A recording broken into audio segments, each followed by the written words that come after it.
नारायण नारायण नारायण शिव नारायण नारायण नारायण शिव नारायण नारायण नारायण शिव नारायण नारायण नारायण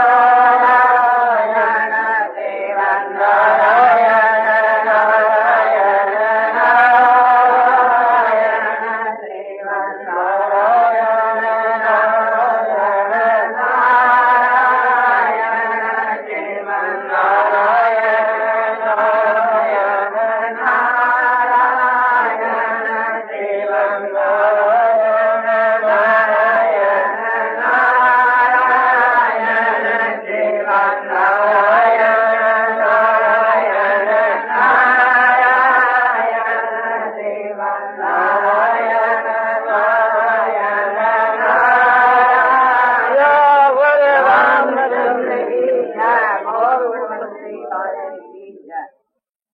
बीमार है और वो और अधिक जीना चाहता है, किंतु जब उसकी आयु समाप्त होगी तो किसी हालत में वो जी नहीं सकता।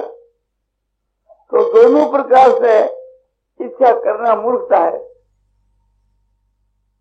मरने की इच्छा करने से तो जल्दी मरता नहीं, और जीने की इच्छा करने से विशेष समय तक जीता नहीं। तिल घटे नराई बढ़े, जिस समय मरना है उसी समय मरेगा वो। तो उस इच्छा करना तो व्यर्थ ही है।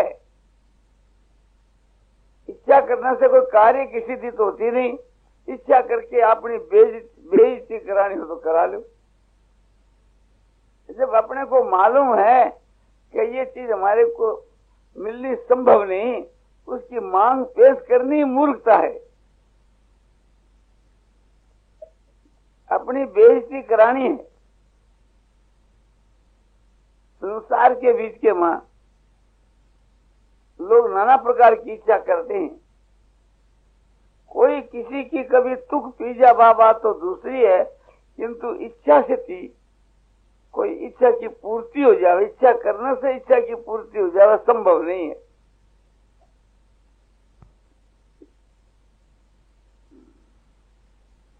और इच्छा करने से हमारा कलंक लगता है, हमारा पतन हो जाता है, हमारे स्व नुकसान के कोई भी फायदा नहीं है इच्छा करने से। तो ऐसी मूर्खता क्यों करनी चाहिए?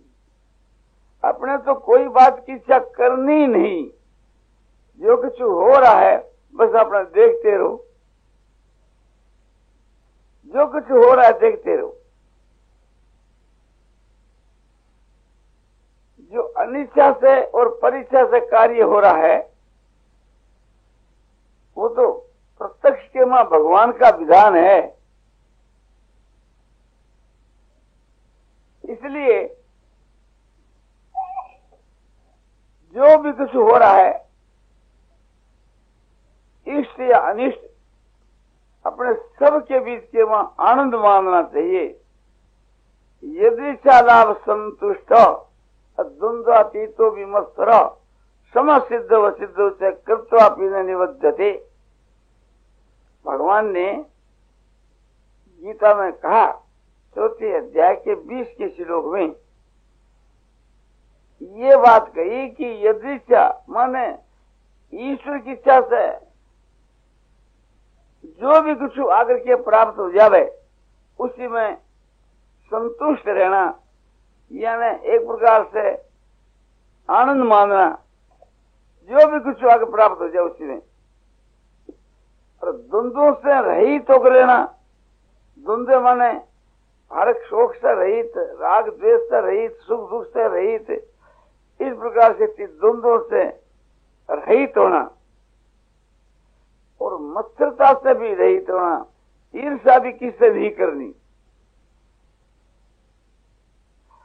कार्य की सिद्धि असिद्धि में समभाव रखना, ऐसा पुरुष कर्म कर करके भी नहीं बंधता है। तो यह बहुत ही एक प्रकार से उच्च कोटि की बात है। फिर आपको मैं बतला देता हूं अनिच्छा परीक्षा के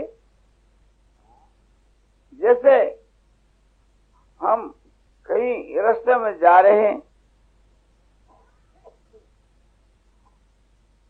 और कोई भूमिकंप हो गया या कोई बिजली गिर गई और हमारे चोट आ गई, तो ये किसकी इच्छा हुई? किसी की नहीं, हरी इच्छा। इसके ऊपर हम दुख करें तो मूर्खता है। किसी का भी दोष नहीं है, ये दोष है एक प्रकार से हमारा। कोई भी कार्य अनिच्छा से या परीक्षा से होता है तो वो एक भगवान का विधान है।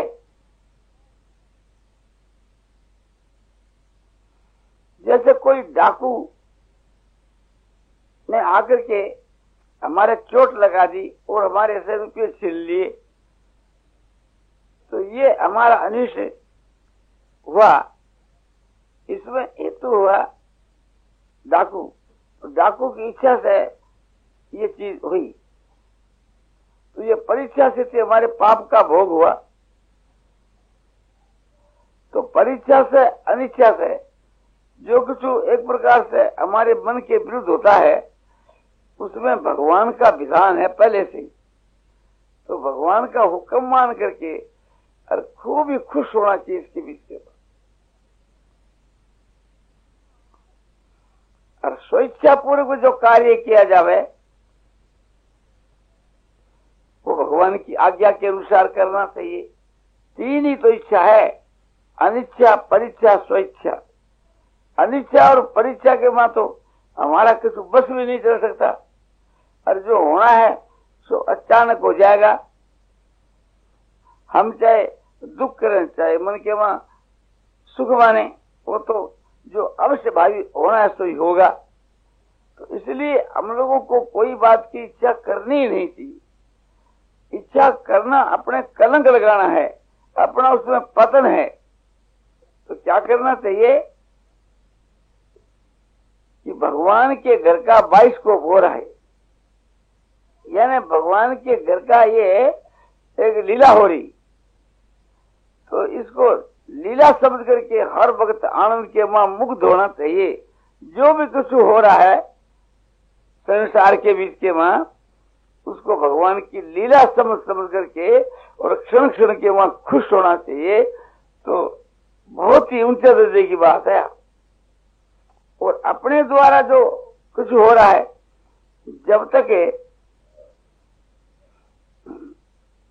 अपने और पराये का ज्ञान है तब तक तो अपने द्वारा होने वाली क्रिया भगवान के हुक्म के अनुसार ही होनी चाहिए।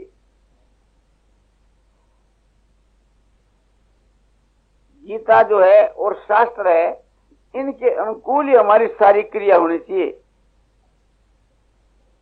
और इससे भी ऊंचे दर्जे की चीज वो है कि हमारे द्वारा कोई क्रिया हो रही है तो उसके में हम कर्ता बने क्यों? हमको तो दृष्टा साक्षी रह करके देखते रहना चाहिए।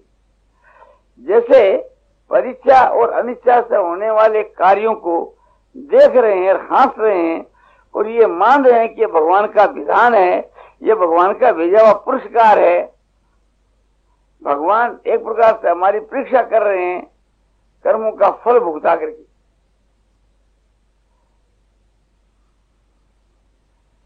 ऐसा समझ समझ करके हमको हर वक्त खुश रहना चाहिए और अपने इच्छा से तो कोई काम करना ही नहीं, करना तो भगवान की आज्ञा के अनुसार करना जो बंधन का हेतु न हो। हम भगवान की आज्ञा के अनुसार करते हैं तो उसका फल भगवान की प्राप्ति है। कि मदर्थमपि कर्माणि पूर्वं सिद्धि मोवापसि। हे अर्जुन, मेरे अर्थ कर्म करता हुआ भी पुरुष परम सिद्धि को प्राप्त हो जाता है, यानी मेरी प्राप्ति रूप सिद्धि को प्राप्त हो जाता है। तो देखो, करना तो ऐसा ही करना।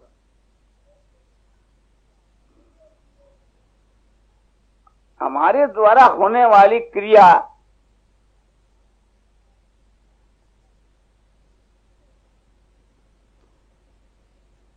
किस प्रकार से करनी चाहिए जो कि हमारे मुक्ति देने वाली होए, कल्याण करने वाली होए। एक तो हम जो कर्म करें समभाव से करें, जैसे भगवान ने गीता में कहा है, सुख दुखे समय कृत्वा लाभा लाभौ जया जयौ ततो युद्धाय जुष्व नैवं पापमाप्स्यसि। सुख दुख लाभ हानि जय पराजय इन सब में समान होकर के हे अर्जुन तू युद्ध कर। युद्ध को कर्तव्य समझ करके युद्ध के लिए युद्ध कर, तो फिर तू पाप को प्राप्त नहीं होगा। तो एक तो ये बात समभाव से कार्य करना चाहिए। कोई भी काम हो तो हृदय में समता रख करके करना चाहिए। और दूसरी बात यह है कि इच्छा का त्याग करके करना चाहिए, फिर भी आत्मा का कल्याण हो जाता है। फल की इच्छा का त्याग करके जैसे अनाश्रित कर्म फलं कार्य कर्म करोती है सन्यासी से योगी से न निर्गणित नचा करिए। जो कर्म के फल को न चाहता हुआ और कर्तव्य कर्म का पालन करता है वही योगी है और वही सन्यासी है। अग्नि के त्यागने वाला और केवल क्रिया के त्यागने वाला ही योगी सन्यासी नहीं है। दूसरी बात यह है कि केवल क्रिया और अग्नि के त्यागने से ही सन्यासी नहीं होता है। भीतर का जो भाव है, भीतर में जो ज्ञान है और भीतर का जो त्याग है वही सन्यासी है। और इससे भी ऊंचे दर्जे की बात वो है कि हम कर्म करें, हमारे में कर्तापन रहो, किंतु हम कर्म करें भगवत अर्थ कर्म करें, भगवान के लिए करें, तो वो बंधन का हेतु नहीं होता। भगवान के अर्थ जैसे कोई रुपया का लोभी व्यवसायी दुकानदार दुकान करता है और प्रातः काल से लेकर सायंकाल तक खूब ही परिश्रम करता है। जो कोई माल देने के लिए आता है तो लेने के लिए आता है तो उसकी यही नजर रहती है कि रुपया कैसे मिले, रुपया कैसे मिले, रुपया कैसे मिले। जिस काम में नुकसान मालूम होता है उसके नजदीक नहीं जाता। रुपया ही उसके समझो कि अपने साक्षात प्राण है। तो इसी प्रकार से हम धन की जगह में भगवान को रखें। जैसे लोभी आदमी धन के लिए रात दिन भागता है, इसी प्रकार से हम भी भगवान के लिए रात दिन कर्म करें। जैसे लोभी आदमी और किसी की भी परवाह नहीं करता, वो रुपयों का एक निष्ठ भक्त है। इसी प्रकार से भगवान का एक निष्ठ भक्त होना चाहिए, तो फिर बेड़ा पार। और इससे भी ऊंचा दर्जा वो है कि हम जो कर्म जो है सो अपने प्रकृति में या परमात्मा में समर्पण कर देवें, तो बहुत ही ऊंचे दर्जे की बात है। प्रकृति में समर्पण करना क्या कि प्रकृति कर्माणि गुणे कर्माणि सर्वतः अहंकार विमूढ़ आत्मा करता है मिति मन्यते तत्व तो महाभावो गुण कर्म विभागयो गुणा गुणेषु वर्तन्ते इति मत्वा न सज्जते। ये प्रकृति के बीच में समझो कि कर्मों का समर्पण करना है। तो प्रकृति कर्माणि गुणे कर्माणि सर्वशः कहते प्रकृति के द्वारा ही, प्रकृति से उत्पन्न जो गुण है उनके द्वारा ही सारे कर्म होते हैं। और अहंकार भी मूढ़ आत्मा पुरुष मैं करता हूं ऐसा मान लेता है, जो कैसी मूर्खता की बात है। ये तो प्रकृति से अपने आप ही कर्म हो रहे हैं। प्रकृति से उत्पन्न है जो गुण, अरे गुणों का 17 स्तंभ, तीनों गुणों का ही विस्तार सारा संसार है। तो प्रकृति से उत्पन्न गुणों के द्वारा सारी क्रिया होती है, किंतु अहंकार विमूढ़ आत्मा ऐसा मान बैठता है कि मानो मैं करता हूं। तो ये उसकी मूर्खता है। ये तो उधारी राड लेनी है रास्ते चलते, कोई ले उनको दे, अपना प्रयोजन ही क्या है। प्रकृति अपना कर्म कर रही है, इससे पुरुष का कोई संबंध ही नहीं। गुणा गुणेषु वर्तन्ते इति मत्वा न सज्जते। हे महाभावो, तत्ववेता जो पुरुष है, तत्वविद तो महाभावो गुण कर्म विभागो गुणा गुणेषु वर्तन्ते इति मत्वा न सज्जते। गुण और कर्म के विभाग के जानने वाले जो तत्ववेता पुरुष है, वे ऐसा समझते हैं कि गुण ही गुणों में वर्ते हैं। ऐसा समझ करके वो आसक्त नहीं होता कि जैसे गुण क्या है कि इंद्रियां भी गुण और उनका विषय भी गुण, तो इंद्रियां अपने विषयों में विचर रही है, ऐसा मानता है। इंद्रियार्थेषु वर्तन्ते इति धार्यन्, इंद्रियां अपने अर्थों में बरत रही है, इस प्रकार से समझ कर धारण करके।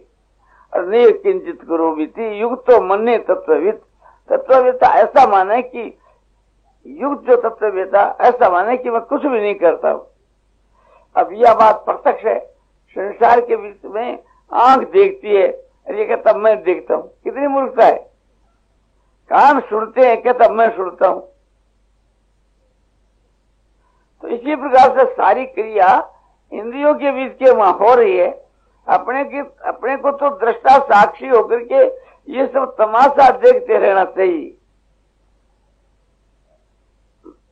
इस प्रकार से प्रकृति के जो मनुष्य समर्पण कर देता है सारे कर्मों को, तो वो फिर मुक्त हो जाता है।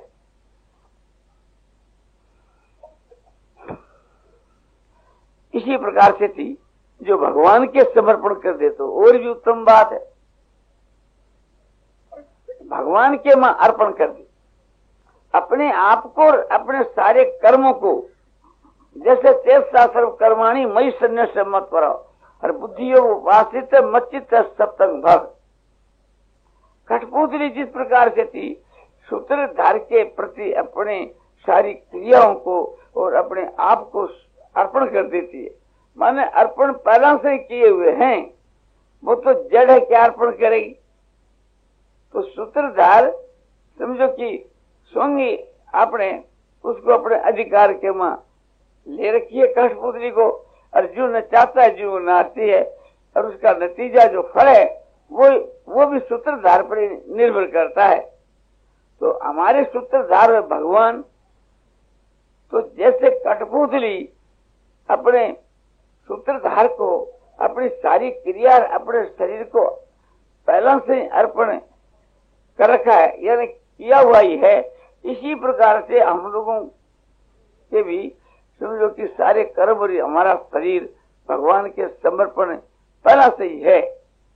हम एक प्रकार से मान लिए अलग, ये हमारी गलती हुई। तो ये भगवान की चीज भगवान को सौंप देवें या प्रकृति की चीज प्रकृति को सौंप देवें। ये हमारा जो स्थूल शरीर है और एक प्रकार से हमारा जो सूक्ष्म शरीर कारण शरीर, ये सब प्रकृति का विकार है, प्रकृति की चीज है। इसलिए प्रकृति की चीज हम प्रकृति को सौंप देवें तो पापों से बच जाओ, फिर हमारे द्वारा कोई पाप होने का ही नहीं। और पाप होता है तो ये समझना चाहिए कि हमने प्रकृति को सौंपा नहीं। और यदि हम भगवान को सौंप देवें तब तो फिर कहना ही क्या है। और भी उच्च दर्जे की बात, भगवान को कैसे कि जैसे अभी आपको बताया चेष्टा सर्व कर्माणि मयि सन्न्यस्य मत्पर है, बुद्धि योग उपासित मच्चित सत्संग भव। चेष्टा माने चित्त से सारे कर्मों को भगवान कहते हैं कि मुझ परमात्मा में तू समर्पण कर दे और तू मेरी शरण आ जा, तू भी मेरी शरण आ जा।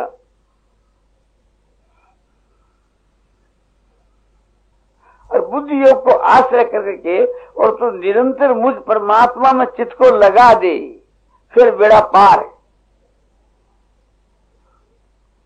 इस प्रकार से कि भगवान के समर्पण करना कि यत करोसी यद स्नासी यज्जु होसी ददासी यत यद तब से कौनते तद कुरुषो मदर्पणम सुभाषु फले रही मोक्ष से कर्म बंधन ही संन्यास योग युक्त आत्मा विमुक्तो मामु पैससी। ये भगवान ने गीता की 9वें अध्याय के 27 और 28 के श्लोक में खलासा बता दिया कि भगवान के कर्मों का समर्पण करना क्या है, उसका फल भी बतला दिया कि भगवान कहते हैं यद करोसी जो कुछ तू करता है, यद असरासी जो कुछ तू खाता है, और जो कुछ होम करता है, जग करता है, दान देता है, वह सब का सब तू मेरे समर्पण कर दे। तो क्या होगा इससे कि शुभ और अशुभ कर्मों का जो फल है उस कर्मों के फल के बंधन से तू छूट जाएगा। फिर बोले फिर तू मेरे को प्राप्त हो जाएगा।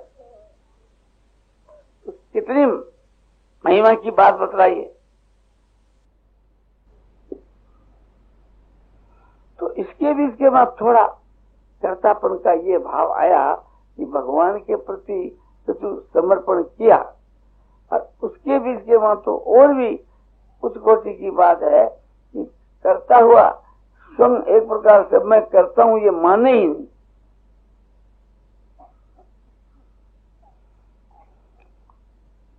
तो भगवान के अपने समर्पण करना क्या है कि अपने आप को भगवान के चरणों में सौंप दी। ये मेरा शरीर जो है सब आपकी चीज आपको सौंप दी। इसी प्रकार से टेपने से होने वाली जो सारी क्रिया है उसकी भी बागडोर भगवान के हाथ में दे दे हुए। हमारी इंद्रिया और हमारे घोड़े, इंद्रिया जो है सो हमारे घोड़े हैं, और मन जो है एक प्रकार से इनको भगवान को सौंप दे हुए। फिर भगवान इच्छा हो जैसे नचाओ इनको, तो बहुत जल्दी अपने आत्मा का सुधार हो जाता है। तो बोलो हम कैसे समझें कि हम हमारी बागडोर भगवान अपने हाथ में ले ली। बोले जब आपके कर्म शुद्ध हो जावे, कर्मा में कोई प्रकार से झूठ कपट चोरी व्यभिचार आदि कोई रत्ती भर भी दोष नहीं आवे, तो ये समझना चाहिए भगवान का हाथ है। और यदि बुरा काम होने लगे, झूठ कपट चोरी व्यभिचार मदिरापान मांस भक्षण और जुआ आदि, तो समझना चाहिए कि काम का हाथ है। काम एक प्रकार से हमारे पर सवार हो रहा है, भगवान का हाथ नहीं। या कसौटी है, भगवान का हाथ होगा तो फिर हमारे से भूल होने की ही नहीं। और जब तक भूल होती है तब तक एक प्रकार से भगवान का हाथ नहीं। तो यह खास बात समझ लेनी थी। तो यह बात आपको बतलाई कि इच्छा का त्याग कर करके और हम कर्म करें तो हमारे सारे बंधन छूट जाए। बार बार यह बात कही कि कर्मण्यवाधिकार से मां फलेषु कदाचन। अर्जुन तेरा कर्म करने में ही अधिकार है और उसके फल के मां नहीं। इस वास्ते तो फल की इच्छा मत कर। और कर्म और मां कर्म फले तुर्भुर माते समस्त कर्मणि, कर्म के फल का जो हेतु है यानी कर्मों के में आसक्ति या कर्मों में ममता या एक प्रकार से कोई भी प्रकार का हेतु है तो वो भी हमारे लिए पतन का हेतु होता है। इसलिए कर्म के फल का हेतु भी तू मत बन, भगवान अर्जुन को कहते हैं। और कर्म के न करने में भी प्रीति मत कर। तो कर्म तो करना ही चाहिए, किंतु निष्काम भाव से करना चाहिए। कामना का त्याग करके कर्म करने से मुक्ति हो जाती है। उसी का नाम निष्काम कर्म है। और निष्काम कर्म के समान और कुछ भी नहीं है। कोई भी कर्म नहीं है निष्काम कर्म के समान। ध्यान रूपी जो क्रिया है और वो सकाम है तो वो भी निष्काम से उसका दर्जा नीचा है। क्योंकि ध्यानात् कर्म फल त्यागात् शांतिरनंतरम, ध्यान से भी कर्म फल का त्याग श्रेष्ठ है, क्योंकि त्याग से तो शांति मिलती है।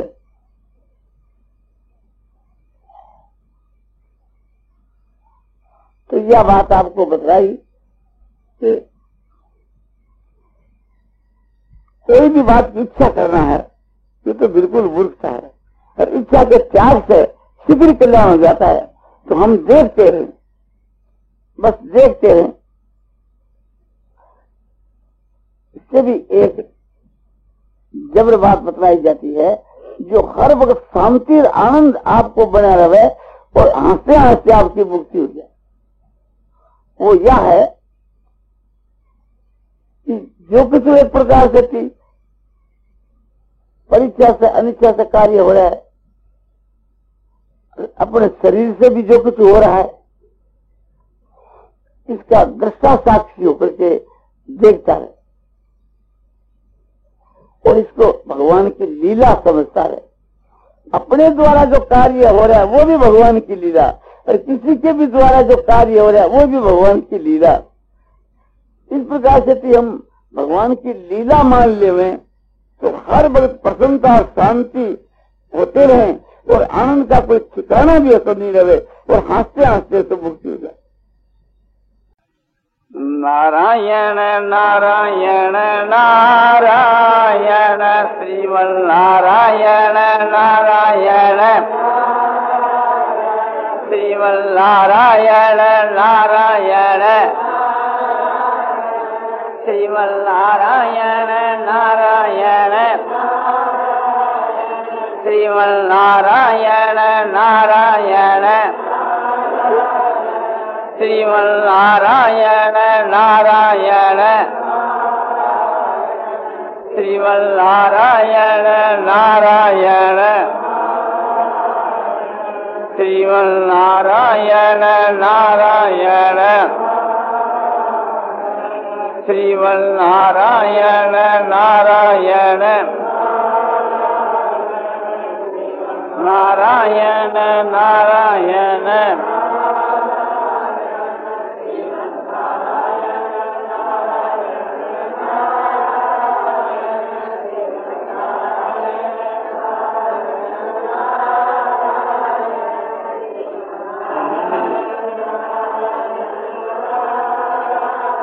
आनंदमय आनंदमय पूर्णानंद अपारानंद शांतानंद घनानंद अचल आनंद ध्रुवानंद नित्यानंद बोधस्वरूपानंद ज्ञान स्वरूपानंद आनंद ही आनंद आनंद ही आनंद शांति शांति शांति।